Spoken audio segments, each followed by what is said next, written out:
So ayun nga guys, so ngayon magkakaroon kami ng mini celebration kasi apparently today is a 10th year anniversary of my wife and yung mga katropa niya dito sa Singapore. So ito na kayong grab namin. See you later!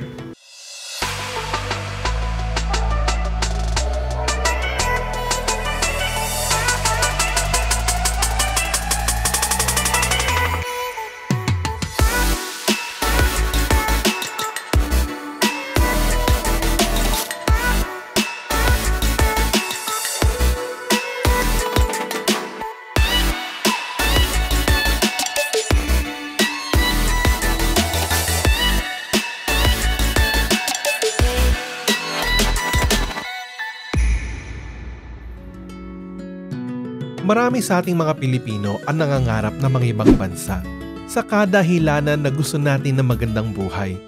Pero kamusta naman kaya ang pakiramdam ng 10 taon nang nagtatrabaho bilang nurse dito sa Singapore? Ating kamustahin sina Shine at ang kanyang mga batchmate na sina Annalyn at Abigail. So, kamusta na ba mga 10 years dito? Kamusta?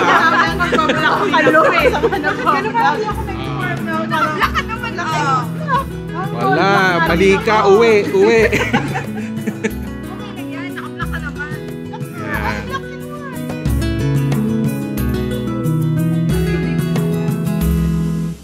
Yan pa yung RX or RV ba yun?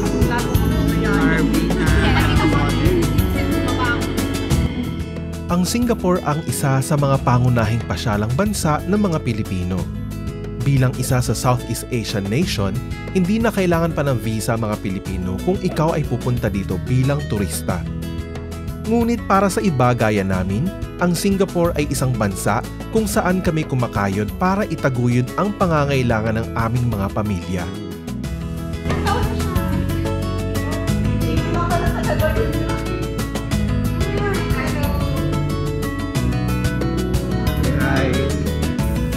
Ayun nga guys, so papunta na kami ngayon sa aming pupuntahan and magkakape lang kami doon. Kakain din naman! Magkakain din. Kaya alam mo kumain. Gutom na kami. Last meal 10 a.m. Yes. Kami kumain kanina.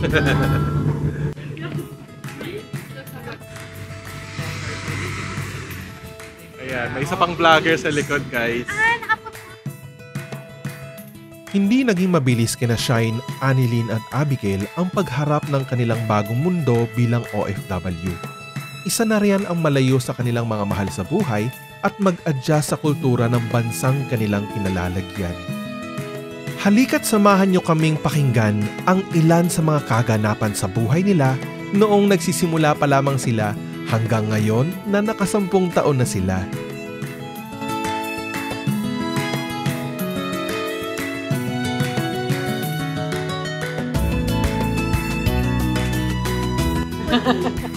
Saan mo nahanap to?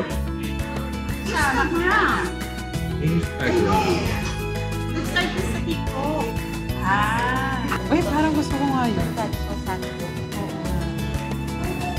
Pork loin, white bread. Bread lang. Okay. Kabila po yung may rice. Gusto ko yung may rice. Anong order mo, babe? Okay, sato. One bar start latte, ice. Then, kanin may pasta. Akalain nyo yun, guys. 10 years na kami dito ng mga batchmate kong magaganda dito sa Singapore. O syempre, hindi mawawala ang aming mga pamilya dahil kasama namin yan simula, di ba? Hanggang mag 10 years, of course. O syempre, ang pinakaunang na SSN sa amin pala, Oh my God! Ito. Ano daw masasabi mo na 10 years ka na sa Singapore ngayon? Suko na. At ito naman po, ang another SSN. Ano masasabi mo 10 years ka na sa Singapore? Hi, I'm Staff Nurse Eddie from Ward 65 to 66, now Ward 11. Okay, so ayun nga guys, hindi namin akalain na aabot kami ng 10 years dito. Pero sa awa ng Diyos, nakasurvive kami guys! Yeah, correct. Grabe. 10 years. Survive to. Yes, and Of course, kami na lang yata natira. Hindi, meron pa pala kami ibang Meron pa kami kasama. dalawa. Kasi 5 na lang kami. 12 tayo eh. 12 down to 5. Diba? Nice. So, dahil nga 10 years na tayo, guys, so gusto kong malaman, i-share naman natin mga quick journey natin dito sa Singapore simula nung nagpunta tayo dito hanggang at the very moment. Yung mga, siguro yung mga ikat lang natin sa mga hindi natin makakalimutan na mga experience. Okay. So, isa tayo dito sa ating SSN. Initially, nung nagpunta kami din noong 2013, grabe ang iyak ko, grabe. As in, paano naman yung bahay namin, be? May mga Alzheimer's ang mga kasama namin sa bahay. Tapos nagpupupo sila sa toilet. Tapos yun, hanggang sa nagka-infection kami ng mga kasama ko. Tapos bawal magluto, as in, nagtatago kami ng rice cooker sa room. O, di ba nakakalungkot yun? Parang para sa isang nawalay sa mga mahal mo sa buhay sa Pilipinas. Tapos pupunta ka dito ng gano'n, ha? So, ito naman, galing sa aking housemate and roommate din. Yung mga experience natin doon. Oh my God. Yung kama nyo, isa na yung happy kama kami. nyo. Isang kama, tatlo kami. Isa na yung kama nyo. And 4 kami sa room. Isang common room, 4 kami. Nag-tease kami for that. How long, ate? Ako sa years lang eh.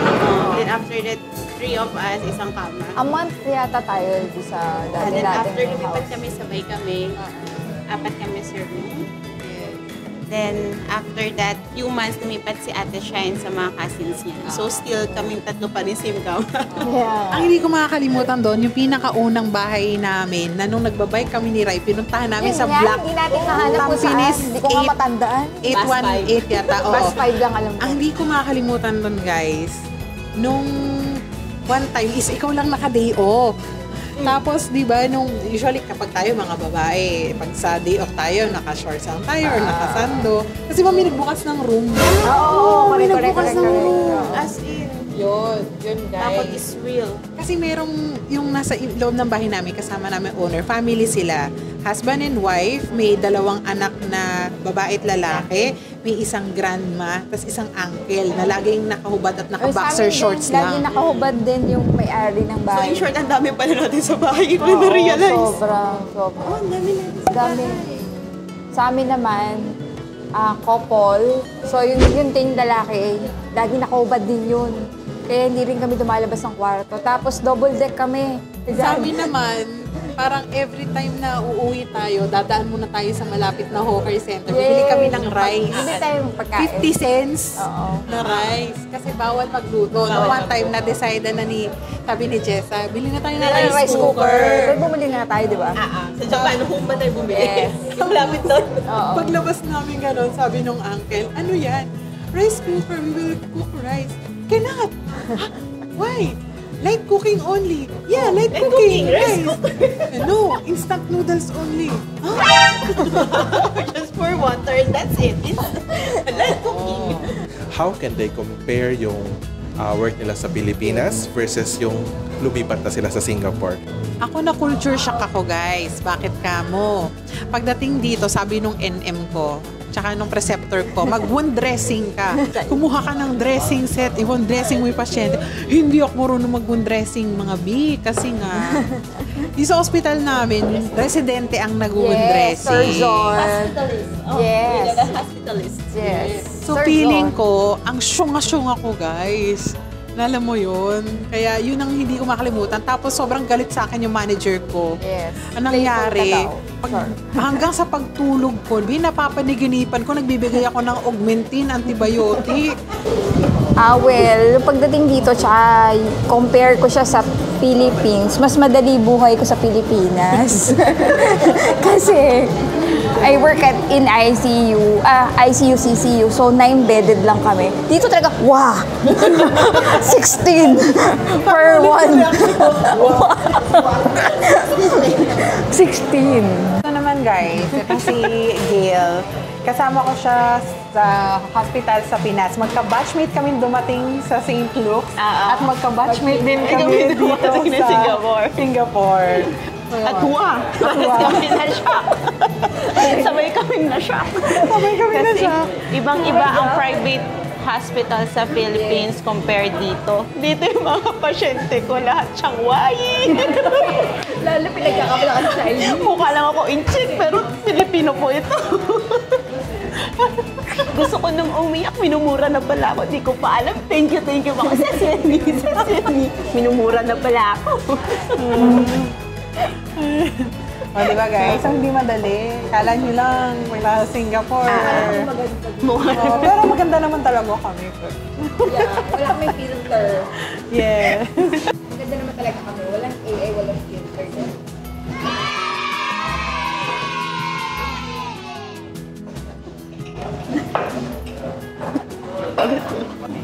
So yan nga, since 10 years na sila rito sa Singapore, syempre, nag-prepare kami ng something na, ano lang, parang Token. maliit na token ng pagkakaibigan nila rito sa Singapore. So with that, Wow!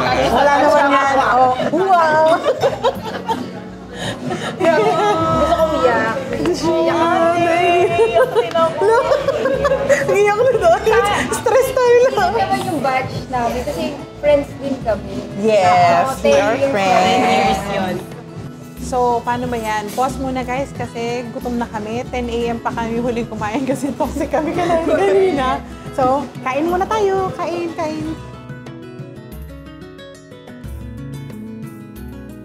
tunay ngang isang pagsubok para sa mga OFW ang mawalay sa aming mga pamilya. Pero sa tuwing masusulyapan namin ang mga ngiti sa mga mukha ng aming mga mahal sa buhay, agad naman itong napapawi dahil hudyat ito ng magandang buhay na aming naihahatid para sa kanila. Meron yung may mga dessert dun sa may IM Cafe, pero hindi ko alam kung bukas pa yun. Yes. How many of you guys? You looking for what? What you looking for? We go to the mosque first. Okay, I give you 20% discount. Okay, Ken, brother. 20% discount and the free dessert. This is the best cook in So Singapore. that's in the corner. Yeah. Okay. All your viewers and all your fans, 20% discount. Oh, perfect. And the free dessert. So, Anatolia. yeah. My name is Ali. Anatolia. Okay, It's just Brian. look for brother Ali. Ali, the Brian. manager of sales and marketing. Okay, guys. So you know the guys who to look for? Ali. Look for Ali. Muhammad Ali. Oh, I know that, the boxer. Yeah, Chila in Manila. So yun nga guys, meron po tayong visitor from Singapore, turista from Singapore. 10 years na po siya sa Singapore pero first time lang napadpad sa Haji Lane. Hindi, Arab Street. Arab Street pala. Haji lagi. O, di Haji. Inom. Dito kain-kain.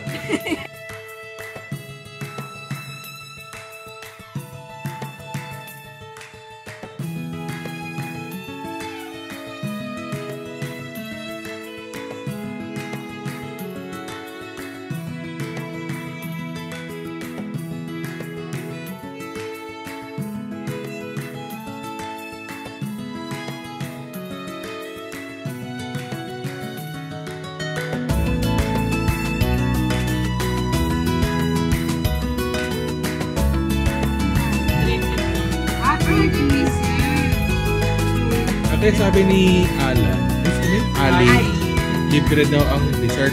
Eh, paano yung dessert? Paano pag dessert? Kakainin namin, libre na yung mains. Baliktad din dito.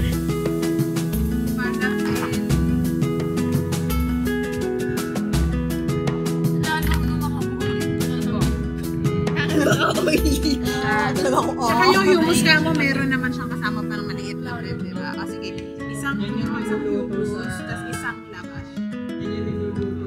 Sparkling, okay. Try ka, yun na lang namin. Parang na-intriga din ako eh.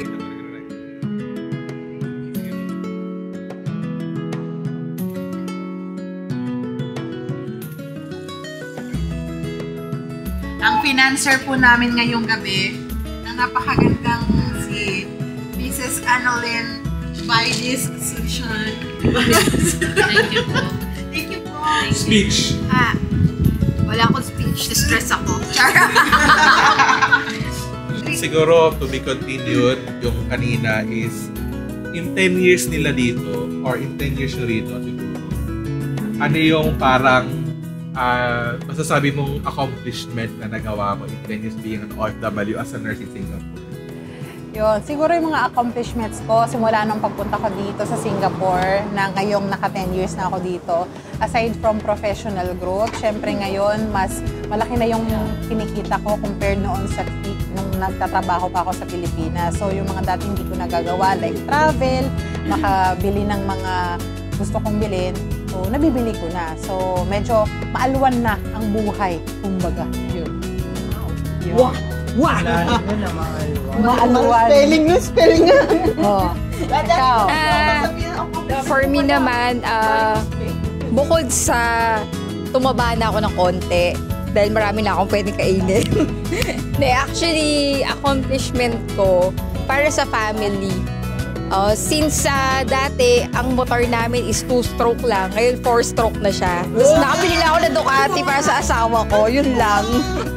Tapos, besides doon, yun nga, nabibili mo na yung mga gusto mo. Tapos, hindi mo na kailangan maghanap pa sa ibang tao na para sa pera mo. So, kinikita mo na siya ng sarili mo. So, really hard-earned money. Yun lang. Yeah. Copy-paste na ako. Accomplishment ko. Kung ano yung sinabi nila, yun di accomplishment. Wow! No, bukod sa professional growth, personal growth. Wow!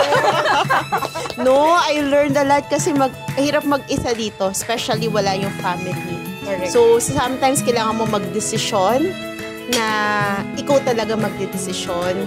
Kailangan mong matutong magluto, maglaba, which is sa Pilipinas, hindi ko ginagawa. It's a big difference. I've grown a lot. Look at me, I'm very fat now. Thank you. Thank you.